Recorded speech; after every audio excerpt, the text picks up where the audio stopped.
The White House doesn't belong to Donald Trump, does not belong to one particular person or president. It belongs to the people. Oh no, I'm just gonna build my ballroom and destroy the entire East Wing. It's despicable. It really is. You see those images, you see those videos. I want to speak about the White House and what I saw today and them tearing down part of the East Wing and how it is affecting not just me, but a lot of people. It's a historical place. And out of all the years of all these presidents who lived in their house, this man goes and tears part of it down. While millions of Americans are struggling to pay rent during one of the longest government shutdowns in history, no, not a school, not a hospital, not a plan to fix housing or health care, a ballroom. It's too late now. Like, you can't put it back. It's just so crazy. And it's so sad. It's just sickening. And like so many other things in these not normal times, my eyes did not believe what they were seeing at first. It's the people's house. It's publicly owned. It is the most recognizable symbol of American history. And as flawed as that history is, it's ours. That's probably one of the reasons why when Hollywood decides to destroy the White House in a movie, it's so jarring to see it. The White House was never supposed to be a place of great grandeur. That wasn't what the White House was for. And certainly, building a $250 million ballroom is not in the spirit and doesn't relate to most people in this country. A $250 million ballroom, when a lot of people right now are trying to figure out how to feed their families, just seems really, really strange and really sad. You know how many presidents, how long that house has been standing? And this bastard demolished a part of the fucking White House. The White House. The White House. How is this man getting away with all this shit? Like so much else this year, it's happened so fast and no one has seemed inclined to or able to stop it.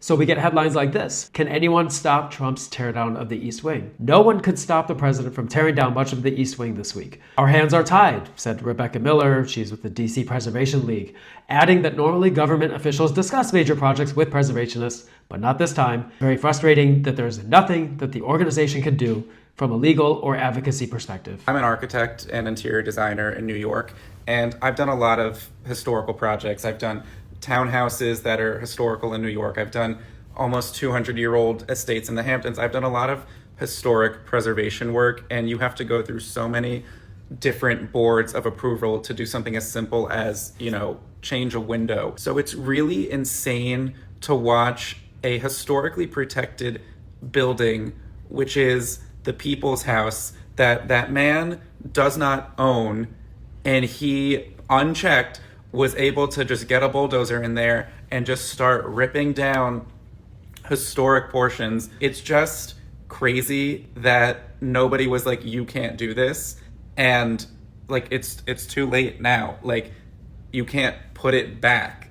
Of course, Trump lied about his plans. This is him back at the end of July. Views of the Washington Monument. It won't interfere with the current building. It'll be near it, but not touching it, and pays total respect to the existing building. The White House warned Treasury employees to stop taking video, which leaked out because the Treasury building sits right next to the East Wing of the White House. So then the American public gets to see what's happening, but it's been hidden from public view and got no approval. He just lies. And then we see headlines like this that tell us retroactively, oh, in so many words, he was lying. MAGA excuses for Trump basically destroying the entire East Wing of the White House are actually very funny to me. But Obama built a basketball court. Guys, he drew some lines on a tennis court.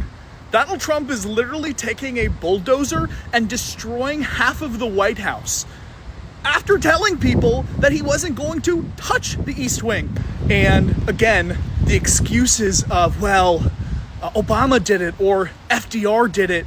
FDR had congressional approval with congressional funds, not bribes from Fortune 500 companies and crypto CEOs. It's just an absolute joke, truly a joke. So who's paying for renovation of the people's house? He said it won't be at taxpayers' expense. It will be privately funded. Just like so many of his real estate projects, this one seems wide open for corruption and de facto bribes. So here's an initial list of donors: Amazon, Apple, Booz Allen, Caterpillar, Coinbase. It goes on and on. All the companies we know well who have a lot of money at stake before the government. And the Winklevoss The twins. symbolism is chilling. Because while federal workers go unpaid and disabled students face losing education funding, Trump is bulldozing a piece of American history to build a ballroom for his elite donors and foreign guests. He calls it modernization, but what it really is a message that Trump is remaking the people's house into his house, a palace for a self-proclaimed king. Remember when he was alive, Alexei Navalny, one of the ways he really got under Putin's skin was exposing his corruption by way of showing the palace that Putin owned near the Black Sea. We head now to the Black Sea and to a sprawling palace complex with its own amphitheater, a tea house, and a helipad. Who owns it? Well, Kremlin critic Alexei Navalny has released a 2-hour video investigation into the complex, saying the palace was built for Russian President Vladimir Putin. Navalny explains how his anti-corruption foundation have been able to film the property from above for the first time. Without exaggeration, it is the most secretive and guarded facility in Russia. But Navalny insists that not only does this property belong to Putin, but that it was financed through corruption and the misuse of public funds, calling it the biggest bribe in history, for which the Russian president must be held to account. In case you have an interest in who's profiting off the demolition of the White House, Political Lee Pist has you covered. General contractor is Clark Construction. The architect is McCrary Architects. Engineering involves AECOM and there you go, ASECO. I don't know if that's how you say it. ASECO, A-C-E-C-O, the company doing demolition. A building in Washington, D.C. is not the most important feature of democracy. Real people's lives are. But it's just this feeling of helplessness, of reading the headlines and seeing democracy crumble and not being able to stop it. $300 million ballroom may not even be completed by the end of Trump's second term. So what does that tell us? You know what Trump was talking about at the same time in a press conference that he was talking about his ballroom this week? Got to be handled in a proper way. If it's not handled in a proper way, we don't want it to happen again. We can never let what happened in the 2020 election happen again. We just can't let that happen. And so the way we go, I know Cash is working on it, everybody's working on it, and certainly Tulsi's working on it. We can't let that happen again to our country. Look at what's happened where you have millions of people being allowed to come into our country, all because of a crooked election, where they come from prisons. This guy is corrupt. We know this. He is going to try to stay in office as long as he can.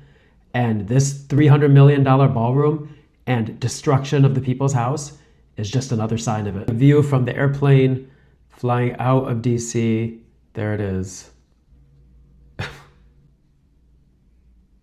I hate it here. I really hate it here. Not this country. I love this country. I just hate this moment that's lasted almost a decade that we're living through. We have to keep pushing back peacefully in any way we can so this doesn't go on forever.